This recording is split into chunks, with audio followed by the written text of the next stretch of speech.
L'interview politique, Antonin Rodet. Bonjour à toutes et à tous. Aujourd'hui, dans notre nouvel épisode de notre émission L'Interview, aujourd'hui l'interview politique, car nous partons à la rencontre du sénateur des Pyrénées-Atlantiques, forte figure de la droite au Pays Basque, Max Brisson. On se retrouve donc tout de suite dans la permanence du sénateur à Biarritz pour l'interview politique.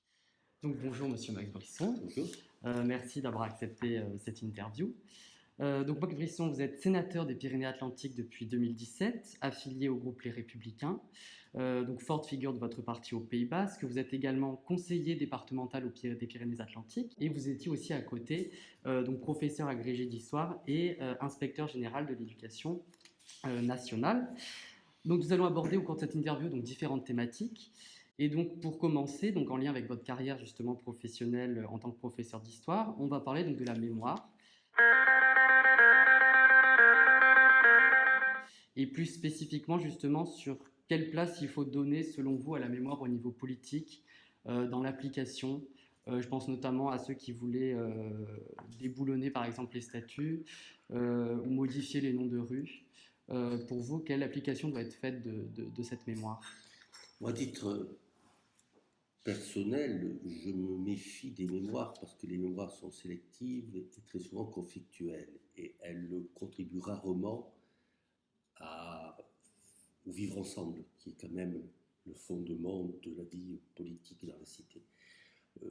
Les mémoires existent et c'est d'ailleurs un sujet d'étude et un sujet historique en soi, mais les mémoires sont obligatoirement conflictuelles. Si vous prenez le cas de la guerre d'Algérie, il y a la mémoire, qu'on oublie d'ailleurs le plus souvent, qui est peut-être en France celle du plus grand nombre, c'est-à-dire la mémoire de celles et ceux qui ont été conduits à quitter ce qu'on appelait la métropole à l'époque et à passer 3 ans de service militaire actif dans les bleds, comme on disait encore à l'époque, de l'Algérie lointaine. Ces gens, ces hommes et ces femmes ont aujourd'hui autour de 80 ans.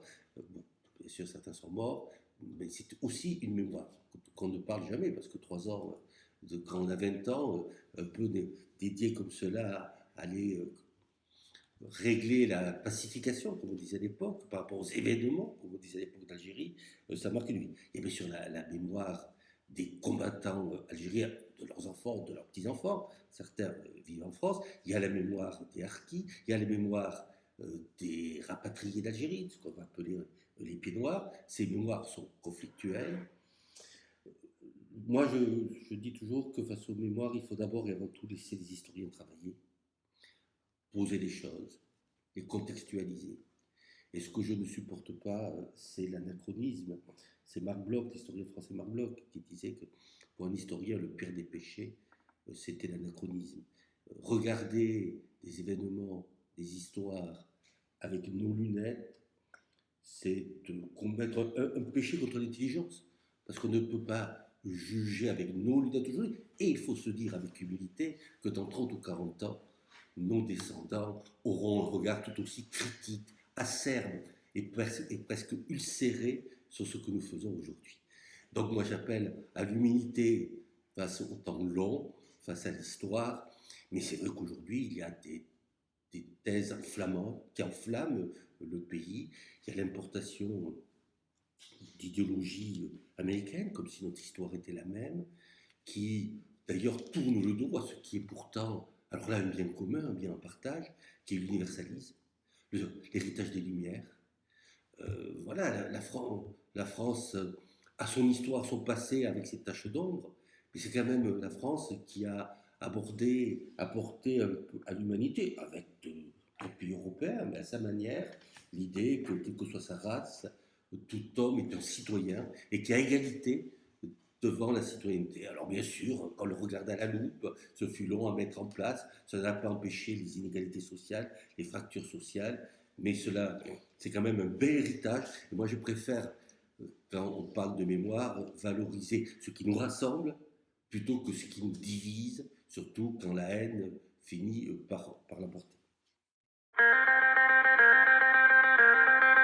Ensuite, donc une question plutôt sur le rôle du Sénat, puisqu'on voit en ce moment donc, son rôle justement et son utilité un peu remis en question avec par exemple un sondage en 2017 d'OpinionWay qui posait la question bon, suite à l'élection d'Emmanuel Macron à la présidence de la République. Selon vous, le Sénat peut-il jouer un rôle de contre-pouvoir face à la majorité dont dispose Emmanuel Macron à l'Assemblée nationale?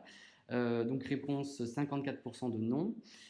D'autres ajoutent également que le Sénat coûterait trop cher et qu'il ralentirait inutilement le vote des lois. Est-ce que vous pourriez expliquer en quoi, selon vous, le Sénat est nécessaire toujours et joue toujours quand même un rôle important dans le bon fonctionnement de la République française? Dans ce que vous dites, il y a beaucoup de choses. D'abord, les électeurs des sénateurs n'ont pas du tout la même approche que les citoyens français. Je peux vous dire que les conseillers municipaux, dans le moindre petit village, n'ont pas du tout sur le Sénat ce regard, parce qu'eux regardent les choses en vérité, ils les regardent de là où ils sont, c'est-à-dire de leur mairie, de leur petite commune, et ils s'aperçoivent que s'il n'y avait pas le Sénat pour parler des territoires, de la ruralité par exemple, s'il n'y avait pas le Sénat pour prendre toutes les lois à la loupe de leur mise en application, pas dans les grandes métropoles, pas là où tout va bien, mais là où la vie est plus difficile, en zone de montagne, par exemple dans notre département des Pyrénées-Atlantiques, il n'y aurait personne pour porter la voix de ces territoires. Le Sénat n'est pas un contre-pouvoir en soi, ou alors il est constamment par sa nature même. C'est-à-dire que le Sénat, je pense d'ailleurs que les choses évoluent.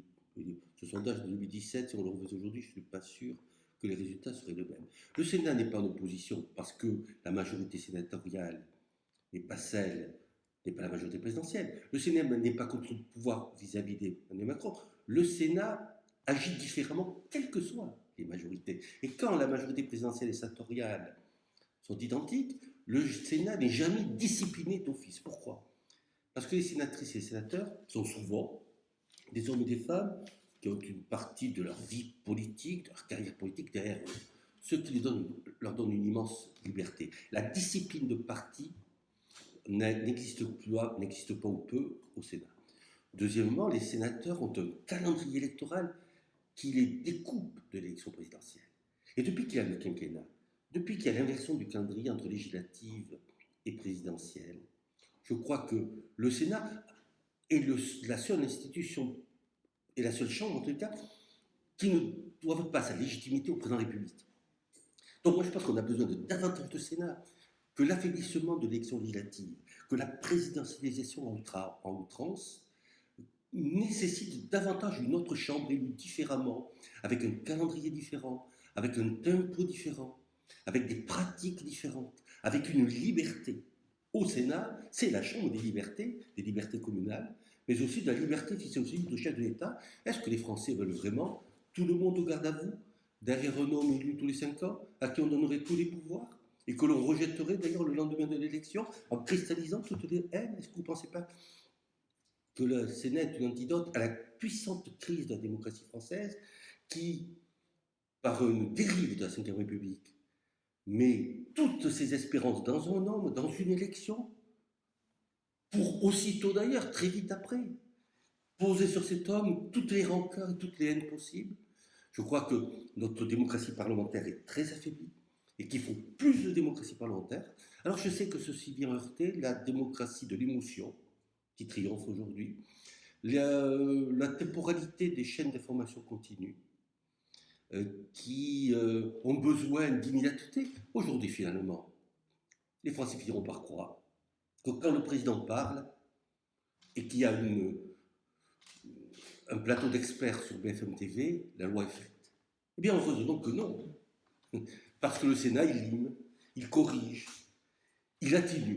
Alors, est-ce que le Sénat est utile au sens que ce qu'il fait reste dans la loi finale? Eh bien oui, à 65-70% des amendements votés par le Sénat qui demeurent. Cette semaine, j'ai fait voter un amendement donnant une autorité fonctionnelle aux directeurs d'école qui n'en avaient pas. Les directeurs d'école n'avaient aucune autorité sur les professeurs de l'école qu'ils dirigeaient. Je pense que cet amendement va demeurer dans la loi finale, va être inscrit dans le code d'éducation et qu'on a un tournant sur la fonction de directeur dans l'organisation de notre école. Vous voyez que, tout simplement parce que les amendements techniques, les amendements de bon sens demeurent, même si le dernier mot revient là, bien entendu, à l'Assemblée nationale. Est-ce que le Sénat coûte trop cher? la démocratie a un coût. Les indemnités des sénateurs sont beaucoup moins élevées que ce que pensent les Français. Et il y a des hauts fonctionnaires dans l'ensemble de l'appareil d'État beaucoup plus payés que les parlementaires. Mais ne faisons pas de démagogie ni de populisme. Le budget du Sénat est celui d'un gros conseil départemental. Il y a 100 conseils départementaux en France. Voilà. Je pense que nous avons une démocratie dont le coût est faible par rapport à beaucoup d'autres démocraties. Le Sénat américain coûte beaucoup plus cher aux contribuables américains. La Chambre des représentants aussi. Au contraire, je pense que les sénateurs comme les députés, parce que nous sommes dans une démocratie parlementaire faible, le Parlement français coûte très peu cher aux contribuables français. Et de mon point de vue, ce n'est pas un signe démocratique, c'est au contraire un signe de faiblesse démocratique. Ensuite, donc un autre sujet, c'est donc vous étiez, donc, comme on l'a dit, conseiller municipal à Biarritz. Vous aviez rejoint l'équipe du maire Didier Borotra en tant qu'adjoint et même premier adjoint. Donc vous avez une expérience dans l'exécutif donc local. Et quand vous êtes passé donc au Sénat, vous êtes devenu un législateur. Et justement, dans ce passage d'exécutant local à législateur, donc vous avez un peu pu voir les deux côtés du tableau. Et dans quel rôle, pour vous, on a le plus de capacité d'agir véritablement, concrètement? C'est totalement différent. Je pense qu'on ne peut pas comparer les choses. J'ai pris beaucoup de plaisir à être premier adjoint au maire de Biarritz et premier vice-président aussi, d'ailleurs, du département des Pyrénées-Atlantiques. J'ai piloté des choses très concrètes, des travaux dans la ville de Biarritz, ou la mise en place de nouvelles structures. Je pense à l'Office public de la langue basque et l'élaboration d'une politique linguistique en faveur de la langue basque, où je pense à la transformation du comité départemental du tourisme en agence d'attractivité et de développement touristique. Donc j'ai pu faire des choses. Après, une vie politique s'est fait d'aléas. J'ai aussi été battu aux élections municipales de Biarritz, donc je n'ai jamais été maire. Et donc j'ai touché bien sûr à ce qu'était un exécutif municipal. J'ai pris du plaisir. La vie politique et la République n'aura pas été ingrate avec moi, m'a conduit aujourd'hui au Parlement. C'est autre chose, ça n'a rien à voir. Mais vous savez, écrire un amendement, le faire, le défendre, et espérer qu'il un jour s'inscrive, trouve sa place dans un code civil, code pénal, code de l'éducation, pour ce qui me concerne le plus souvent, c'est aussi d'autres formes de plaisir, parce que quand on fait un politique, il faut aussi du plaisir. On sert, mais servir sans plaisir trouve très vite ses limites. Donc j'ai pris beaucoup de plaisir à piloter les travaux du centre du skatepark qui est tout près du bureau où nous parlons, ou du centre de musique actuelle qui est tout près du bureau dont nous parlons, mais je prends aussi du plaisir à avoir façonné, par exemple cette semaine, un amendement qui correspond, de mon point de vue, à une réorganisation profonde de l'école dans nos territoires. Voilà, ce sont des rôles différents, mais dans lesquels moi j'ai pris des plaisirs tout à fait comparables. Vous avez un peu fait aussi toutes les couches de l'administration territoriale française. Et en fait, avec la crise du Covid, donc, certains politiques et même autres personnalités publiques accusent un peu le poids, donc c'est pas nouveau, mais le poids de l'administration et la bureaucratie française qui ralentit, qui empêche une gestion plus optimale de la crise, même du pays en général. Est-ce que justement vous ne trouvez pas que les très nombreuses couches, donc la région, le département, la communauté de communes, justement participent à cette lourdeur, à ce poids? Et est-ce qu'il n'y a pas du coup trop de couches territoriales? Vous savez, il y a des bonnes idées qui s'avèrent lorsqu'on les met en œuvre catastrophiques. Elles sont consensuelles. Tout le monde dit la même chose. Autrefois, devant le comptoir du café du commerce, aujourd'hui sur les réseaux sociaux. Je prends deux exemples. Le quinquennat, qui était contre le quinquennat était ringard. On voit bien aujourd'hui les effets délétères du quinquennat. L'inversion du calendrier, c'est logique de faire les législatives après les présidentielles. On s'aperçoit que la démocratie française n'a plus de respiration. Donc moi je me méfie des idées dominantes qui paraissent des idées évidentes et dont les effets pervers peuvent être constants. Je vais choquer, il n'y a pas de millefeuille particulier en France, sauf sur un point qui est peut-être pas celui que les Français accepteraient. Dans tous les pays d'Europe, il y a un niveau régional, un niveau qui correspond au département et un niveau communal. Prenez l'Espagne-Oisie, il y a bien des provinces, des autonomies et des communes. Il y a 3 niveaux. Le problème, c'est qu'en France, il y a un immense morcellement communal.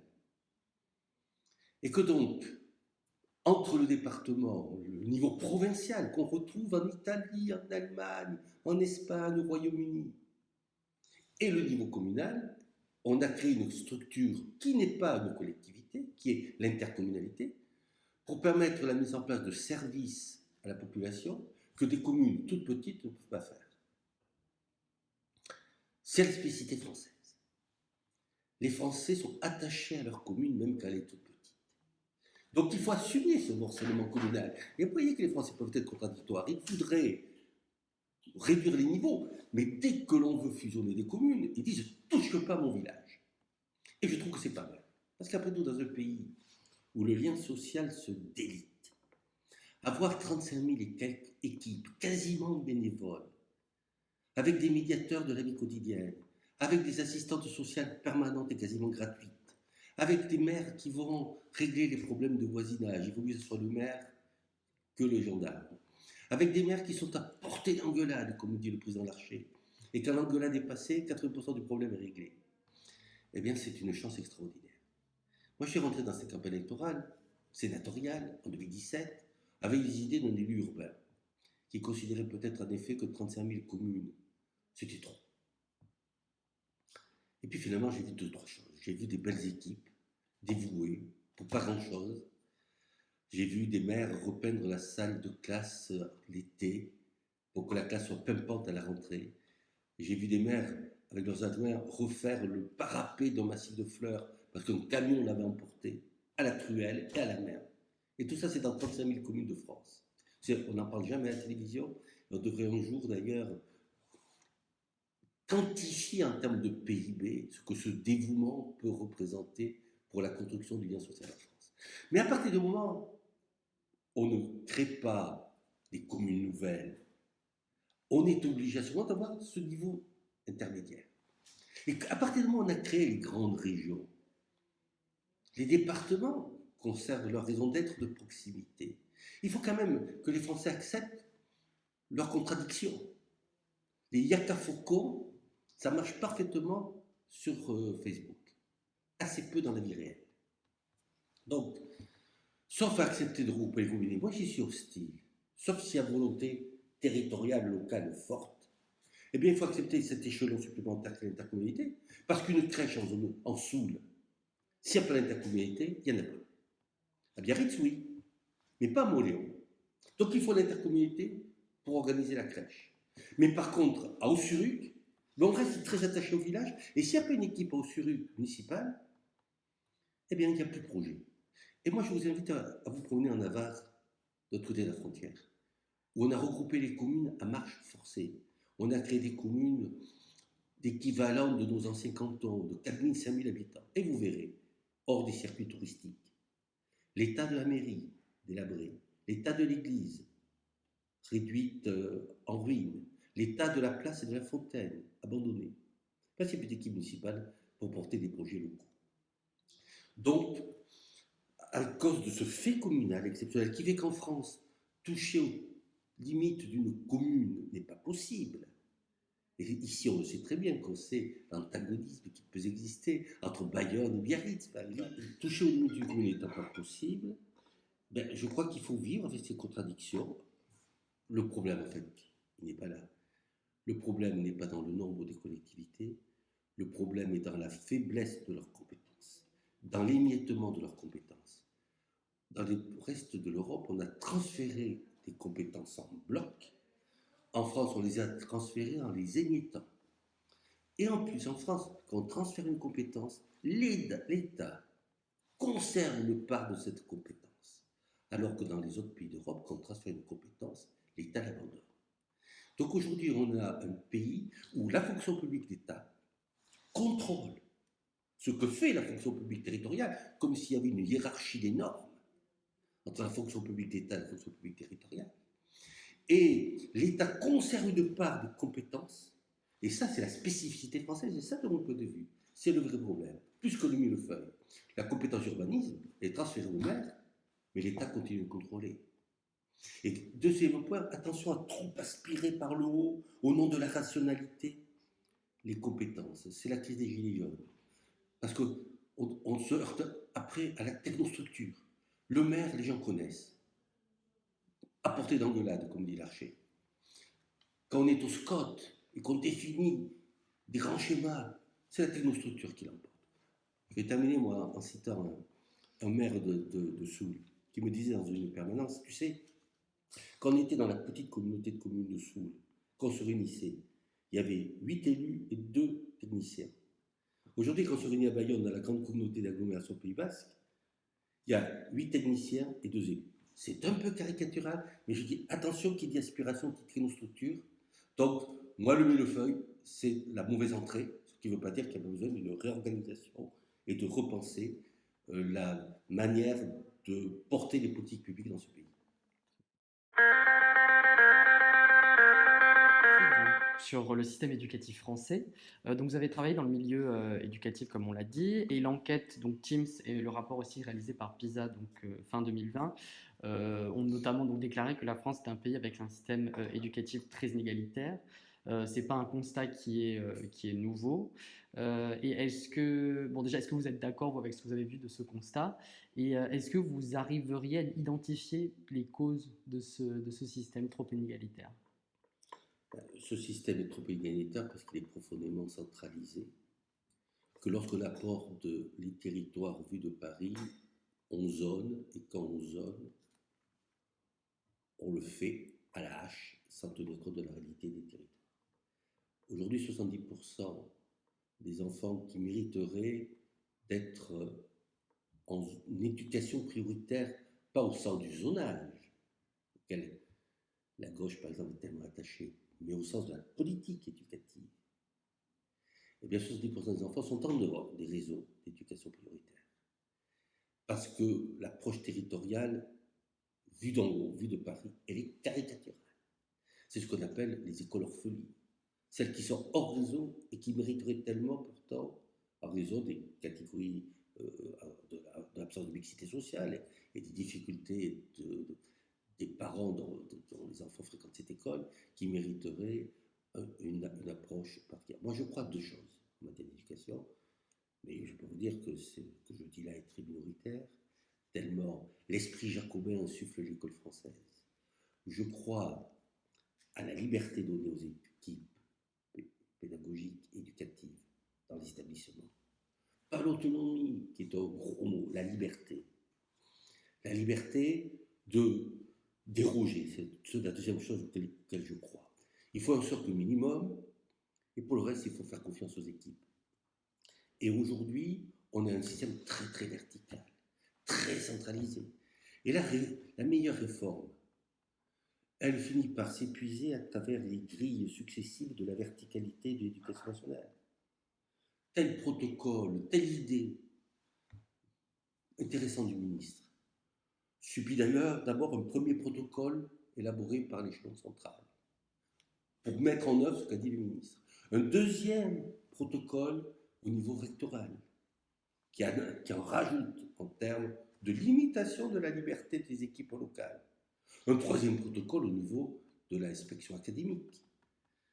Et tout ceci arrive sur les directeurs ou les chefs d'établissement par des fascicules de 45 à 50 pages qui viennent terminer dans le bureau virtuel ou sur l'étagère selon la vidéo numérique du chef d'établissement ou du directeur.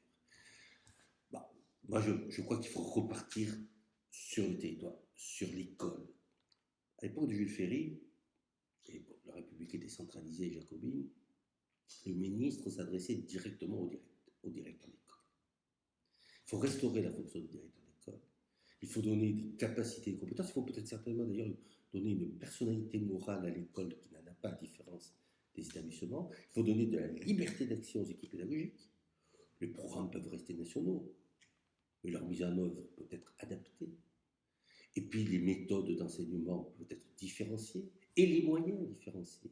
Il faut accepter dans ce pays que l'école coûte plus cher en zone d'éducation prioritaire, et il faut sortir du zonage, il faut laisser les acteurs locaux définir les lieux où il faut mettre les moyens en éducation prioritaire, mais aussi en grande ruralité, qui sont les deux facettes d'un même problème, qui est celui de l'essoufflement de la méritocratie républicaine, aussi bien en grande ruralité qu'on voit les taux de poursuite d'études qui sont très très faibles, que bien sûr dans les quartiers dits sensibles ou difficiles, qui méritent et relèvent de l'éducation prioritaire. Donc moi je pense qu'on ne sortira de là que par un grand moment de liberté. Alors on a un exemple qui est frais en France, qui est l'exemple britannique, avec les free schools. On a redonné de la liberté. On pourrait le faire de manière expérimentale, en laissant ici ou là des équipes qui en auraient envie de sortir du cadre. Moi je crois à une république de la différenciation, où on puisse déroger, où on ne mette pas tout le monde au cordeau à l'équerre. Mais je veux vous dire que d'être girondin dans ce pays, c'est un sacerdoce, tellement le jacobinisme insuffle la totalité des élites, y compris les élites universitaires. Et qu'on n'en sortira qu'en renversant ce paradigme, sauf qu'on a 2 siècles de bonapartisme, de robespierrisme et de colbertisme qui, derrière nous, il est très difficile d'en sortir. Et je ne souhaite pas pour autant qu'on déboulonne les statuts de Colbert. Et alors, justement, plus au niveau local du Pays Basque, est-ce que vous trouvez que le territoire, parce que récemment, je crois, l'association du territoire aux grandes écoles a fait une intervention au Sénat, donc elle découle quand même, enfin, au début, c'était l'association du Pays Basque aux grandes écoles. Est-ce que vous trouvez que le Pays Basque est particulièrement marginalisé en matière d'accès, justement, aux études les plus prestigieuses? Est-ce qu'il y a une évolution positive? Le Pays Basque est révélateur de quelque chose qui peut être inquiétant. Alors, au Pays Basque, les résultats dans l'enseignement secondaire sont bons. En revanche, la poursuite d'études affiche un certain retard et il y a même une sorte de recul. Alors c'est dû à l'attachement, à l'identité, au bien-être global, hein, même si on peut souffrir en Pays Basque, et donc une difficulté de plus en plus grande des jeunes de ce pays à aller voir ailleurs. Ce qui d'ailleurs est surprenant dans un pays, dans une terre qui fut longtemps une terre de diaspora. Et où on montait à Paris, voire on partait aux Amériques, alors que ce n'était pas le cas dans le reste de la France. Donc il y a là une sorte de repli qui est dommageable, et moi je salue le travail qui a été fait par du Pays Basque aux grandes écoles, et puis ça a essaimé dans toute la France, et maintenant c'est devenu des territoires aux grandes écoles, et c'est une superbe expérience. Parce que revenir au Pays Basque pour apporter son expertise, construire son entreprise, faire partager son expérience et participer au développement du Pays Basque, c'est une excellente chose. Moi, je veux un Pays Basque dynamique économiquement, qui ne soit pas simplement une zone de villégiature de fin de vie. Il faut ici qu'on puisse vivre, travailler. Mais après tout, aller se confronter aux autres expériences, aux autres territoires, et sortir un petit peu, je le dis avec affection pour mon Pays Basque et les Basques, sortir un petit peu du nombrilisme qui existe aussi au Pays Basque, de l'idée que finalement nous sommes le sel de la terre. Bon, il y a d'autres territoires aussi beaux, aussi sympathiques, aussi conviviaux que le Pays Basque. Donc sortir du nombrilisme, regarder le monde, c'est des traditions basques. Et celles-là, on les a un petit peu oubliées. Donc oui, il y a un travail sur la poursuite des études. Il y a un travail à faire à la fois sur la nécessité de renforcer l'offre d'enseignement supérieur et de recherche en Pays Basque. Des progrès ont été faits, mais il y a toujours du travail. Et aussi de pousser les jeunes basques, aussi lorsque l'offre n'existe pas ici, parce qu'elle ne sera pas encyclopédique, à aller voir ailleurs et aller se former et construire une part de sa vie. Ça n'empêchera pas de retourner au pays.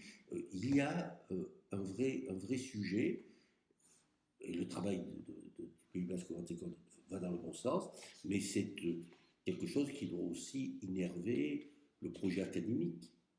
J'en discutais récemment avec le directeur académique, puisque la rectrice avait sollicité une audition de ma part pour que je donne mon avis sur ce projet académique. Là, il y a un travail sur... Il faut pousser les jeunes aussi à aller faire des études à Bordeaux, à Toulouse, à Paris, à Londres, enfin Londres c'est peut-être un peu plus compliqué aujourd'hui, ou à Bruxelles. On va finir sur donc une question sur les droits des femmes, puisque donc cette semaine, lundi 8 mars, c'était la journée internationale des droits des femmes. Donc vous êtes, je le rappelle, un vice-président de la délégation aux droits des femmes et à l'égalité des chances entre les hommes et les femmes. Moi déjà, j'aimerais savoir, est-ce que vous vous considérez comme féministe ? Non, je ne suis pas féministe au sens où certaines font passer au prisme de la nécessaire égalité entre les femmes et les hommes, l'ensemble des politiques publiques et l'ensemble de notre histoire et l'ensemble de notre avenir. Je suis contre l'écriture inclusive, contre certains combats absurdes. Il y a des combats légitimes, importants, que les féministes ont aussi menés. Donc je n'ai pas non plus sur le mouvement féministe en soi un regard totalement négatif. C'est un mouvement qui a été utile et qui est encore utile à la société. Mais tout passer au crible du féminisme, c'est du dogmatisme. Et le dogmatisme est toujours absurde.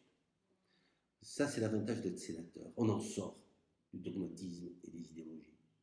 En revanche, considérer qu'il y a encore du chemin à faire en matière d'égalité entre les femmes et les hommes, et qu'il y a aussi dans notre société des dangers d'obscurantisme et de retour en arrière. Ça mérite des combats qui sont de notre intérêt que de remettre en cause le fait que dans la grammaire française où on a supprimé le neutre, le masculin l'emporte sur le féminin en cas d'accord. Ça ne change pas grand-chose à la condition des femmes dans ce pays. Donc, moi, je me suis emparé, par exemple, du sujet des violences conjugales, qui sont à 90% des violences faites aux femmes, même si le contraire existe aussi. Il y a le combat aussi, ce que l'on vient d'évoquer, sur le prolongement d'études, où on voit qu'en ruralité, le fait de ne pas suivre des études concerne plus les filles que les garçons. Donc il reste bien sûr des combats menés, il y a toujours des problèmes de profil de carrière, d'égalité salariale, etc. Donc je ne sous-estime pas l'importance des combats qui restent à mener.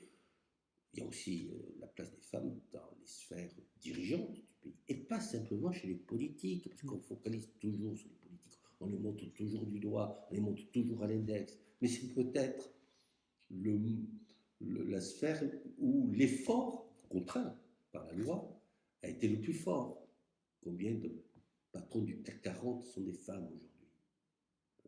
Bon, donc il y a bien sûr un travail à mener, donc des combats. Ces combats concernent autant les hommes que les femmes. C'est dans cela que, de mon point de vue, ils ne sont pas que féministes. Il y a aussi un regard sur le féminisme comme un courant qui a contribué à l'égalité dans notre société et qui est tout à fait respectable. Et puis il y a des excès par dogmatisme qu'il faut combattre. D'accord, vous avez répondu à mes autres questions, donc c'est parfait. Donc merci beaucoup Max Brisson d'avoir pris le temps de répondre à mes questions. Donc c'est la fin de cette interview. C'est la fin de notre interview politique. Je tiens encore une fois à remercier le sénateur d'avoir accepté cette entrevue. On se retrouve très prochainement pour un nouvel épisode de l'interview politique. En attendant, vous pouvez retrouver l'interview musicale présentée par Camille Marcelli et Colline Magret.